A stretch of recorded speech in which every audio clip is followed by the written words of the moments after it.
હાલ તમામ વાલીઓ માટે એક દુઃખદ સમાચાર સામે આવી રહ્યા છે। માતા પિતા માટે લાલબત્તી સમાન કિસ્સો સામે આવ્યો છે, જેમાં દિયોદરમાં બાળકના ગળામાં દાડમનો દાણો ફસાતા મોત થયું છે। દાડમનો દાણો ફસાતા શ્વાસ રૂંધાતા બાળકનું મોત થયું છે।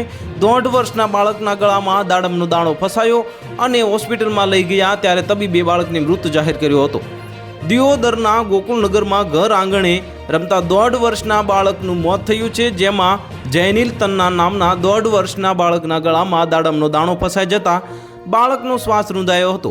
તેમાં બાળકને હોસ્પિટલમાં લઈ જતા ફરજ ઉપરના તબીબે બાળકને મૃત જાહેર કર્યો હતો। મૃતક બાળકના પિતરાઈ ભાઈનો જન્મદિવસ હોય તેથી બાળક એકલો રમતો હતો ત્યારે ઘટના બની હતી।